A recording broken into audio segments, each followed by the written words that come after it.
हौसला वो मंजर भी आएगा, रख हौसला वो मंजर भी आएगा, प्यासे के पास चलकर समंदर भी आएगा, प्यासे के पास चलकर समंदर भी आएगा। जय हिंद, जय Bharat. Welcome to PS study. सभी साथियों का पीएस स्टडी में स्वागत है। हम इस क्लास में एनसीईआरटी की भूगोल क्लास 6 का चैप्टर 4 देखने वाले हैं। एनसीईआरटी जो कि भूगोल की है उसकी क्लास 6 का चैप्टर 4 देखने वाले हैं। चैप्टर 4 है पृथ्वी के परिमंडल। चैप्टर 4 क्या है? पृथ्वी के परिमंडल। अपनी क्लास स्टार्ट करते हैं।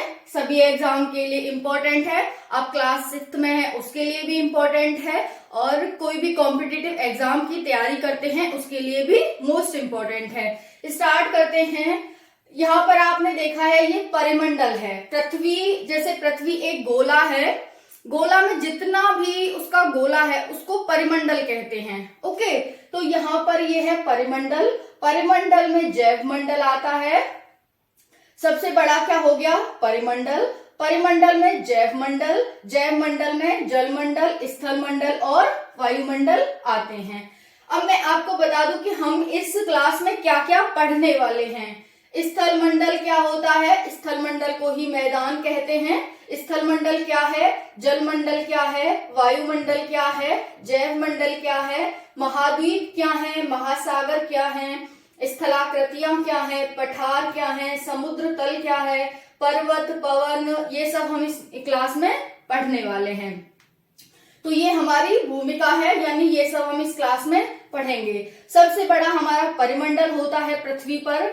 परिमंडल में जैव मंडल आता है, जैव मंडल में जल मंडल, स्थल मंडल और वायुमंडल आते हैं। अब हम देखेंगे कि जैव मंडल है तो जैव मंडल क्या है। हमारा पहला क्वेश्चन है जैव मंडल क्या है। पृथ्वी का एक अनुपम लक्षण जैव मंडल है।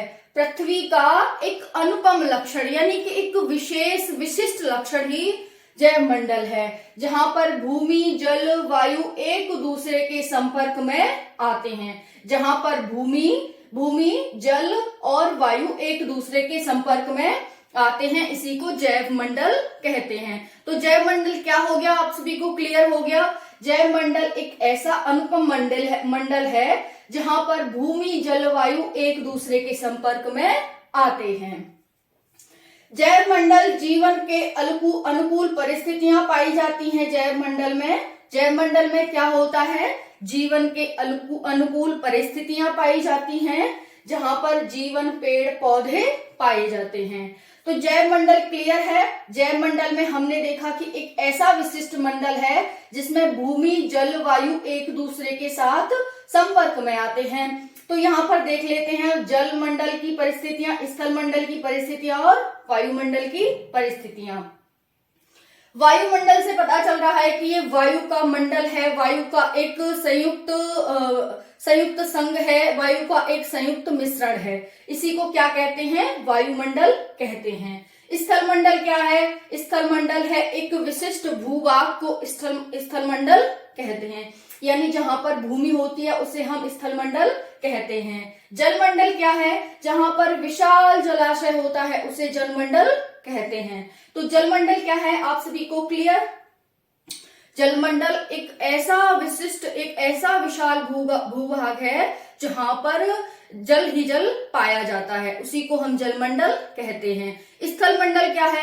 एक ऐसा विशाल भूखंड जहां पर भूमि ही भूमि पाई जाती है, उसे हम स्थल मंडल कहते हैं। वायुमंडल क्या है? एक ऐसा भूभाग, एक ऐसा मंडल जहां पर हमें वायु ही वायु पाई जाती है, उसे हम वायुमंडल कहते हैं। तो जैव मंडल की ये 3 विशेषताएं होती हैं जहां पर ये तीनों संयुक्त रूप से पाए जाते हैं। जब ये संयुक्त रूप से पाए जाएंगे तभी तो जीवन संभव हो पाएगा, क्योंकि ना तो जो जीव है वो जल के बिना रह सकता है, ना ही स्थल के बिना रह सकता है और ना ही वायु के बिना रह सकता है। वायु को वो ऑक्सीजन के रूप में ग्रहण करेगा जो कि उसकी जीवनदायी गैस के रूप में कार्य करेगी। स्थल पर वो रहेगा। आपने कोई भी मनुष्य पानी में रहते हुए तो देखा नहीं होगा कि चलो स्थल नहीं है तो पानी में रह लें, क्योंकि पानी में अनुकूल परिस्थितियां नहीं होती हैं मानव के लिए। फिर होता है जलमंडल। आप बिना पानी पिए नहीं रह सकते हैं। आपको पानी की आपको अनेकों रूपों में आवश्यकता होती है, पीने के लिए, नहाने के लिए, कपड़े धोने के लिए, और जो भी हमारी किचन में काम होता है, जो भी हमारे खाद्य पदार्थ पकाने के लिए, उन्हें तैयार करने के लिए पानी की आवश्यकता होती है। तो ये तीनों जहां पर होंगे वहीं पर जीवन संभव होगा। स्थलमंडल भूमि होती है। यहाँ पर जलमंडल देखते हैं। जल में क्या आता है? जलमंडल में जल आएगा। जल क्या है? धरातल का 2/3 भाग जल है। पूरा धरातल जो है हमारा, उसका 2/3 भाग जल है। ऐसे समझो कि पूरी पृथ्वी तीन भाग है पूरी, तो उसमें से 2 भाग क्या है? जल है, और 1 भाग पृथ्वी है। इस तरह से आप समझ सकते हैं। तो धरातल का 2/3 भाग जल है, और जो ये जल है वो एक विशाल जलाशय है। कैसा है? एक विशाल जलाशय है। विशाल जलाशय को हम महासागर कहते हैं। पृथ्वी पर 5 महासागर हैं। जो विशाल महासागर है, विशाल जलाशय है, उसे हम महासागर कहते हैं। और पृथ्वी पर 5 महासागर हैं। महासागर महाद्वीपों से एक दूसरे से अलग होते हैं। अगर महाद्वीप ना हो तो सारे महासागर जुड़े हुए हों और हम एक ही महासागर पढ़ें। हम आज जो 5 महासागर पढ़ते हैं शायद हम ना पढ़ पाए अगर महाद्वीप ना हो तो जलाशयों को, जो विशाल महासागर हैं, उनको महाद्वीपों के द्वारा अलग किया गया है। वो एक दूसरे से महाद्वीपों के द्वारा अलग हैं। जैसे आप देख सकते हैं, अटलांटिक महासागर है बीच में, फिर उसके पश्चिम में उत्तर अमेरिका, दक्षिण अमेरिका है, और पूर्व में अफ्रीका है, और ऊपर यूरोप है। फिर नहीं तो अगर अफ्रीका नहीं होता तो ये हिंद महासागर से अटलांटिक महासागर जुड़ा होता, और अटलांटिक महासागर इधर से प्रशांत महासागर से जुड़ा होता। इस तरह आप समझ सकते हैं। तो महासागर है वो महाद्वीपों से एक दूसरे से अलग हैं। विश्व में वर्तमान में 5 महासागर हैं। महासागर क्या है? विशाल जलाशय को हम महासागर कहते हैं। कौन कौन से हैं? ये क्रम से हैं, सबसे बड़ा, फिर उससे छोटा, फिर उससे छोटा। सबसे बड़ा प्रशांत महासागर है, जिसमें मैरियाना ट्रेंच पाई जाती है। 11,022 किलोमीटर कुछ की है ये लगभग। मैरियाना ट्रेंच कहाँ पाई जाती है? जो सबसे गहरा गर्त है, विश्व का सबसे गहरा, यानी कि सबसे नीचाई पर स्थित ट्रेंच को हम मैरियाना ट्रेंच कहते हैं। और वो विश्व की सबसे नीचे, मतलब बहुत नीचाई पर है। इस तरह आप समझ सकते हैं। तो प्रशांत महासागर सबसे बड़ा महासागर हो गया। दूसरा है अटलांटिक महासागर, जो कि एस आकार का है। अगर एग्जामिनर पूछता है एस आकार का कौन सा महासागर है, आंसर हो जाएगा अटलांटिक महासागर। तीसरा है हिंद महासागर। हिंद महासागर एक ऐसा महासागर है जिसका नाम किसी देश के नाम पर पड़ा है, यानी भारत जो हिंदुस्तान कहा जाता है उसके नाम पर इसका नाम हिंद महासागर पड़ा है। चौथा है आर्कटिक महासागर, जो कि उत्तरी गोलार्ध में स्थित है, उत्तरी ध्रुव में स्थित है। नेक्स्ट है अंटार्कटिका महासागर, जो कि दक्षिणी गोलार्ध में स्थित है, और इस पर कोई भी मानव नहीं पाए जाते हैं, और ये बर्फ से हमेशा ही ढका रहता है। तो यहाँ पर ये अंटार्कटिक महासागर हो गया। ये 5 महासागर हैं जो कि विशाल जलाशय हैं। इन्हीं में आपको नदियां, झीलें, तालाब इन्हीं सब में देखे जाएंगे। तो 5 महासागर हमारे इस तरह हो गए। जल में क्या आती है? नदियां, तालाब, महासागर, झीलें, ये सब जल स्थल में आते हैं। अब है हमारा स्थल मंडल। स्थल मंडल मैंने बताया भूमि के बड़े भूभाग को, भूखंड को हम क्या कहते हैं? स्थल मंडल कहते हैं। अब स्थल मंडल कैसे बना हुआ है? भूमि पर क्या है? मिट्टी है और पत्थर है, इसके अलावा तो कुछ है नहीं। मिट्टी और पत्थर से ही स्थल मंडल बना हुआ है। स्थल मंडल क्या है? पृथ्वी की ऊपरी सतह। पृथ्वी की ऊपरी सतह को हम स्थल मंडल कहते हैं। ये स्थल मंडल की विशेषताएं। अगर आपसे कोई विशेषताएं पूछे कि स्थल मंडल की क्या क्या विशेषताएं, तो आप इनमें सब बता सकते हैं कि स्थल मंडल एक भूमि का विशाल भूखंड होता है, मिट्टी और पत्थर से बना होता है, पृथ्वी की ऊपरी सतह को हम स्थल मंडल कहते हैं, छोटे और बड़े भूखंड पाए जाते हैं। छोटे जैसे कि इस पर भूखंड के रूप में पर्वत हो गए, पठार हो गए, मैदान हो गए, छोटे बड़े भूखंड पाए जाते हैं। धरातल का 1/3 भाग भूमि है। हमने यहाँ पर क्या देखा था, धरातल का 2/3 भाग जल मंडल है, तो वहीं पर धरातल का 1/3 भाग भूमि है। धरातल के विशाल भूखंड को स्थल मंडल कहा जाता है। ये 7 हमारे पास, ये हमारे स्थल मंडल की विशेषताएं हो गई। धरातल के विशाल भूखंड को क्या कहा जाता है, महाद्वीप कहा जाता है।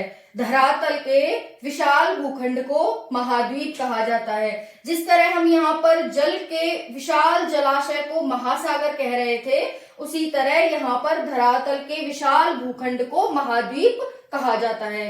तो आपको पूरे विश्व में महाद्वीप और महासागर ही दिखते हैं। फिर महाद्वीप महासागर में छोटे छोटे हमने इकाइयां बांट रखी हैं। महाद्वीपों में देश हो गए, देश में राज्य, जिले हो गए, इस तरह से फिर हमने बांट रखे हैं। तो यहाँ पर क्या हो गया, 7 महाद्वीप हैं विश्व में वर्तमान में।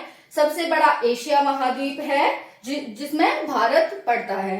फिर नेक्स्ट है, इससे छोटा अफ्रीका महाद्वीप है, अफ्रीका से छोटा उत्तरी अमेरिका महाद्वीप है, फिर दक्षिणी अमेरिका है, फिर अंटार्कटिका है, फिर यूरोप है और फिर ऑस्ट्रेलिया है। ये इस तरह से 7 महाद्वीप हैं जो कि क्रम से हैं, सबसे बड़ा, उससे छोटा, उससे छोटा, उससे छोटा, इस तरह से। एशिया हमारा सबसे बड़ा महाद्वीप है। अफ्रीका एक ऐसा महाद्वीप है जहां से 3 रेखाएं गुजरती हैं। 3 रेखाएं कौन कौन सी, कर्क, विषुवत और मकर। कर्क, विषुवत और मकर, 3 रेखाएं कहां से गुजरती हैं, अफ्रीका से। तो जब भी आपसे पूछा जाता है कि ऐसा कौन सा महाद्वीप है जहां से 3 रेखाएं गुजरती हैं, आंसर हो जाएगा अफ्रीका महाद्वीप। नेक्स्ट है उत्तरी अमेरिका। उत्तरी अमेरिका उत्तरी गोलार्ध में पड़ता है। ऐसा महाद्वीप है जो एक अकेले गोलार्ध में पड़ता है, वो है उत्तरी अमेरिका। नेक्स्ट है दक्षिणी अमेरिका, जो कि उत्तर और दक्षिणी दोनों गोलार्ध में पड़ता है। थोड़ा सा भाग इसका उत्तरी गोलार्ध में है और अधिकतर ये दक्षिणी गोलार्ध में है, और इससे मकर रेखा गुजरती है, दक्षिणी जो दक्षिणी अमेरिका है इससे। नेक्स्ट है अंटार्कटिका। अंटार्कटिका एक ऐसा महाद्वीप है जो कि दक्षिणी ध्रुव पर स्थित है। हिम की मोटी परत से ये ढका हुआ है। हिम की मोटी परत से ढका होने के कारण ही यहाँ पर कोई भी मानव, कोई भी जीव नहीं पाया जाता है।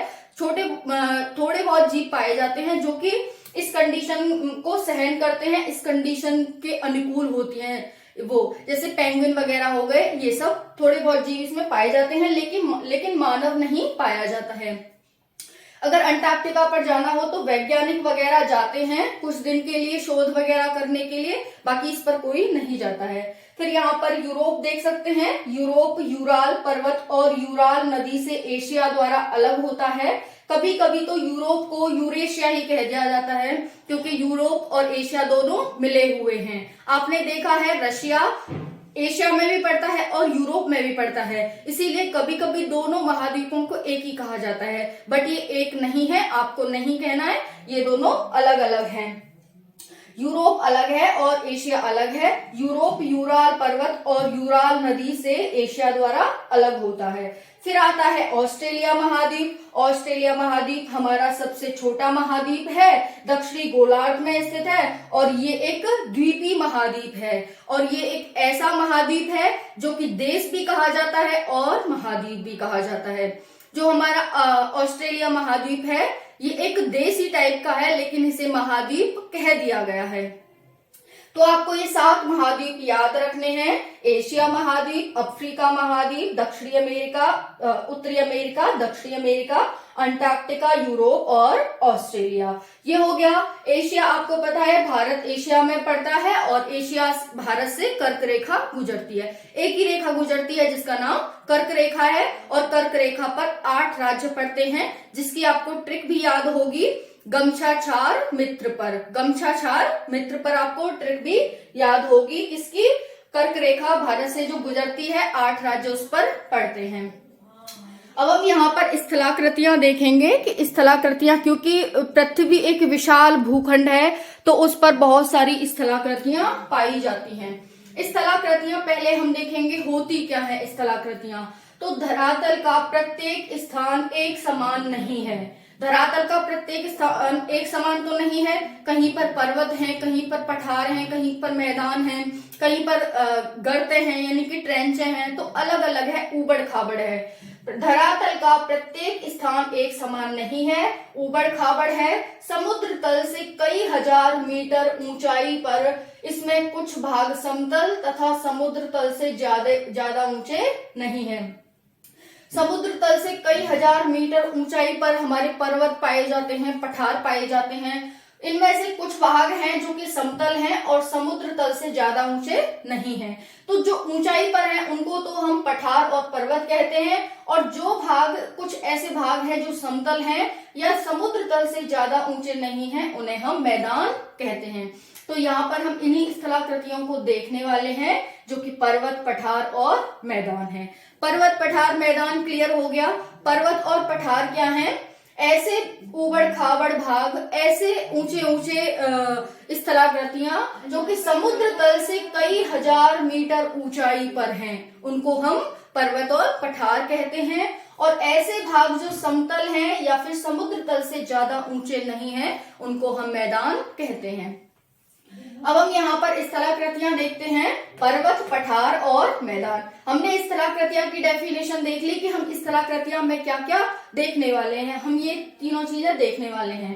पर्वत क्या होता है? उस भूखंड को कहा जाता है पर्वत जो आसपास के क्षेत्र से बहुत ऊंची ऊंची पहाड़ियों का समूह होता है, उसे हम पर्वत कहते हैं। पर्वत क्या है? उस भूखंड का भाग जो आसपास के क्षेत्रों से बहुत ऊंचा होता है। थोड़ा बहुत ऊंचा नहीं होता, बहुत ऊंचा होता है, उसी को हम क्या कहते हैं? उसी को हम पर्वत कहते हैं। ऊंची ऊंची पहाड़ियों का समूह लंबी श्रृंखलाओं के रूप में फैला होता है, उसे हम पर्वत श्रेणियां कहते हैं। यानी कि जब पर्वत श्रृंखलाओं के रूप में एक साथ बहुत सारे हमें पर्वत जब मिलने लगते हैं तो हम उन्हें क्या कहने लगते हैं? पर्वत श्रेणियां कहने लगते हैं, पर्वत श्रेणियां कहलाती हैं। तो पर्वत की क्या डेफिनेशन है? उस भूखंड को पर्वत कहा जाता है जो आसपास के क्षेत्रों से बहुत ऊंचा होता है। और जब ऊंची ऊंची पहाड़ियों का हमें समूह मिलने लगता है तो उस समूह को लंबी श्रृंखला के रूप में जो फैला होता है उसे हम पर्वत श्रेणियां, पर्वत श्रृंखलाएं कहने लगते हैं। तो यहाँ पर आप ये देख सकते हैं, पर्वत क्या होता है? एक कीप नुमा आकार का होता है। पर्वत क्या होता है? कीप नुमा आकार का। इस तरह से होता है, ढलान होता है, इसमें बहुत ही गहरा ढलान होता है। नेक्स्ट है पठार। पठार की आप यहाँ पर ये आकृति देख रहे हैं, किस तरह से इसका आकार है पठार का, यानी कि ये पर्वतों से ज्यादा ऊंचे नहीं होते हैं। यहाँ देखते हैं, आसपास की भूमि से ऊंचा उठा विस्तृत लगभग समतल भूभाग होता है। लगभग समतल, समतल नहीं होता, लगभग समतल जैसा होता है। तो आसपास की भूमि से ऊंचा होता है, ये भूमि हो गई, इससे थोड़ा सा ऊंचा है। कुछ पठार हजारों वर्ग किलोमीटर क्षेत्र में फैले होते हैं। कुछ पठार हजारों वर्ग किलोमीटर क्षेत्र में फैले होते हैं, जैसे दक्कन का पठार। तो दक्कन का पठार आप देख सकते हैं कितना लंबा चौड़ा फैला हुआ है, और ये भारत के जो क्षेत्र है उसमें ही फैला हुआ है, यानी कि ये भारत में ही फैला हुआ है। अब नेक्स्ट देखते हैं हम, नेक्स्ट हमारा है, तो यहाँ पर आप देख सकते हैं इसकी जो आकृति है कैसी है पठार की, बिल्कुल थोड़ा सा उठा हुआ है, ज्यादा नहीं है। लेकिन वहीं पर हम पर्वत देखेंगे तो पर्वत एकदम कीप नुमा आकार का है। पर्वत लंबे होते हैं और पठार चौड़े होते हैं, बहुत लंबाई में बहुत ही ज्यादा विस्तृत होते हैं। तो यहाँ पर ये इन दोनों में डिफरेंस है। जब भी आप पठार देखेंगे तो पठार समतल भूभाग से थोड़ा ऊंचा उठे हुए होते हैं और लंबे क्षेत्र में फैले होते हैं। एग्जाम्पल ले सकते हैं दक्कन का पठार। फिर हम देखते हैं मैदान क्या होते हैं। समतल तथा लक्षण विहीन भूभाग को कहते हैं। मैदानों की ज्यादा विशेषताएं नहीं होती हैं, बस ये है कि जो भी समतल भूभाग हो गया उसी को हम मैदान कह देते हैं। तो समतल तथा लक्षण विहीन भूभाग होते हैं। अधिकतर मैदान नदियों व उनकी सहायक नदियों से बने होते हैं।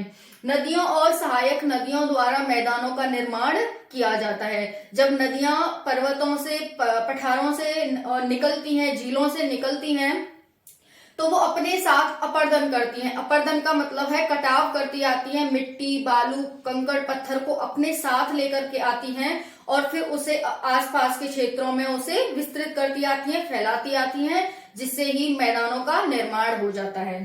तो यहाँ देख सकते हैं नदियां पर्वतीय ढालों से नीचे की ओर बहती हैं, अपर्दन करती हैं। अपर्दन का मतलब क्या है? अपर्दन का मतलब यही है कि वो जब आती हैं तो आसपास का जो क्षेत्र होता है उसमें कटाव करती आती हैं, जो भी मिट्टी, कंकड़, पत्थर होते हैं उसे हटाती आती है, कटाव करती आती है और फिर आगे की ओर ढलान के माध्यम से बहाती लाती हैं, जिससे मैदानों का निर्माण होता है। मार्ग में दोनों ओर घाटियों में पदार्थों का जमाव करती हैं और फिर मैदानों का निर्माण हो जाता है। इसका एक अच्छा उदाहरण है उत्तर भारत का विशाल मैदान, जो कि गंगा नदी के द्वारा बनाया गया है। गंगा नदी जब पहाड़ों से निकलती है तो वो कई राज्यों से गुजरती है और विशाल भूभाग उसका आपको पता ही है कितना ज्यादा पानी लेकर के आती है, तो बहुत ज्यादा कटाव करती है और आसपास के क्षेत्र में मैदानों का निर्माण करते हुए आती है। और यही कारण है कि आसपास के क्षेत्र बहुत उपजाऊ होते हैं, क्योंकि जो मिट्टी होती है वो बहुत ही उपजाऊ होती है जहां पर भी नदियां होती हैं वहां पर। तो यहाँ पर ये हो गए मैदान की विशेषताएं। मैदान आप देख सकते हैं एकदम समतल होते हैं। तो पर्वत कीपनुमा आकार के होते हैं, बहुत ही लंबाई, बहुत ही ऊंचाई होती है। पठार बहुत ही समतल होते हैं, समतल भूभाग से थोड़े से उठे हुए होते हैं और मैदान एकदम समतल होते हैं। तो यहाँ पर ये स्थलाकृतियां हमने देख ली। स्थलाकृतियां क्या थी? धरातल का प्रत्येक स्थान एक समान नहीं है, उबड़ खाबड़ है। समुद्र तल से कई हजार मीटर ऊंचाई पर ऐसे जो स्थल स्थित हैं उनको हम पर्वत और पठार कहते हैं। लेकिन कुछ भूभाग ऐसे हैं जो समतल तथा समुद्र तल से ज्यादा ऊंचे नहीं हैं, उन्हें हम मैदान कहते हैं। फिर यहाँ पर वायुमंडल देखते हैं। यहाँ वायुमंडल की जगह यहाँ पर है वायुमंडल। देखते हैं क्या है। पृथ्वी को चारों ओर से घेरे वायु के आवरण को वायुमंडल कहते हैं। पृथ्वी एक गोला है और उसके आसपास बहुत सारी वायु है, जो कि बहुत सारी गैसों का मिश्रण है। तो पृथ्वी को चारों ओर से घेरे वायु के आवरण को वायुमंडल कहते हैं। पृथ्वी पर आपको कोई भी ऐसा स्थान नहीं मिलेगा जहां पर वायु उपस्थित ना हो। फिर है धरातल से 1600 किलोमीटर की ऊंचाई तक फैला हुआ है वायुमंडल। वायुमंडल कहाँ तक फैला है पृथ्वी से? तो 1600 किलोमीटर की ऊंचाई तक ये फैला हुआ है। 97% भूभाग धरातल के निकट ही है, लेकिन जितना भी वायुमंडल है वो धरातल के निकट ही है, लगभग 57% भूभाग, यानी कि 57% जो हमारी वायुमंडल है वो पृथ्वी के आसपास ही रहती है। वायु में किस किस का मिश्रण होता है? नाइट्रोजन 78% होती है, ऑक्सीजन 21% होती है और अन्य गैसें जैसे आपने आर्गन सुनी होगी और बाकी जो भी कार्बन डाइऑक्साइड हो गई, बाकी गैसें होती हैं वो 1% होती है। तो ये इन सभी गैसों का मिश्रण है वायुमंडल, जिसमें अच्छी भी गैस है मानव के लिए ऑक्सीजन और बाकी और भी गैसें हैं नाइट्रोजन वगैरह, वो और काम में आती है, कहीं आग जलाने के काम में, कहीं पर आग बुझाने के काम में, इस तरह से। तो यहाँ पर देख सकते हैं निचले भाग जो निचला भाग होता है वायुमंडल का उसमें जलवाष्प पाई जाती है, वहीं पर वर्षा होती है, हिमपात भी होता है और जो वायुमंडल का घनत्व होता है वो ऊंचाई के अनुसार क्या होता जाता है? अंतर आता जाता है। जैसे जैसे हम ऊंचाई पर जाएंगे तो वायुमंडल के घनत्व में अंतर आता जाएगा। फिर देख सकते हैं ऊंचाई पर तापमान कम हो जाता है जैसे जैसे हम ऊंचाई पर जाते हैं। पहाड़ों पर कहते हैं ना खाना क्यों नहीं पकता, ये एग्जामिनर का क्वेश्चन है कि पहाड़ों पर खाना क्यों नहीं पकता है? क्योंकि वहां पर टेम्परेचर नहीं होता है, इस वजह से वहां पर खाना नहीं पक पाता है। गतिशील वायु को पवन कहते हैं। पवन क्या है? तो जो भी गतिशील वायु होती है उसी को हम पवन कहते हैं। पवनों के भी प्रकार हैं, पछुआ पवने, पूर्वा पवने, इस तरह से। तो वो भी हम देखेंगे कि कौन कौन सी पवने होती हैं। यहाँ पर ये हो गया हमारा वायुमंडल। तो इस चैप्टर में हमने क्या देखा था? भूगोल क्लास 6 का चैप्टर 4 पृथ्वी के परिमंडल चैप्टर का नाम है। इसमें हमने देखा परिमंडल क्या है। परिमंडल पृथ्वी पर सबसे बड़ा क्षेत्र है जिसे हम परिमंडल कहते हैं। परिमंडल में जैव मंडल आता है, जैव मंडल में जल मंडल, स्थल मंडल, वायुमंडल आते हैं। जल मंडल में विशाल जलाशय को हम महासागर कहते हैं। स्थल मंडल में विशाल भूखंड को हम महाद्वीप कहते हैं और वायुमंडल क्या है, जिसमें वायु के विशाल आवरण को हम वायुमंडल कहते हैं। यहाँ पर 5 महासागर हैं जो कि क्रम से हैं, प्रशांत महासागर, अटलांटिक महासागर, हिंद महासागर, आर्कटिक महासागर और अंटार्कटिक महासागर। 7 महाद्वीप हैं, एशिया महाद्वीप, अफ्रीका महाद्वीप, उत्तरी अमेरिका, दक्षिणी अमेरिका, अंटार्कटिका, यूरोप और ऑस्ट्रेलिया। यहाँ पर ये हो गए। फिर स्थलाकृतियां हैं हमारी। स्थलाकृतियां कहाँ पाई जाती हैं, तो आप सभी को पता है कि ये स्थल मंडल में पाई जाएंगी। तो स्थल मंडल में स्थलाकृतियां पाई जाती हैं, पर्वत, पठार और मैदान। इनकी क्या क्या विशेषताएं हमने वो देखी, और इस तरह से हमारा ये चैप्टर समाप्त हो गया, हमारा ये चैप्टर कंप्लीट हो गया। इसकी पीडीएफ टेलीग्राम पर मिलेगी, Priyanka Sharma study Telegram channel है, उस पर आप ज्वाइन कर लेना और वहां से आपको इसकी पीडीएफ मिल जाएगी। तो क्लास कैसी लगी कमेंट सेक्शन में जरूर बताना। जय हिंद, जय भारत।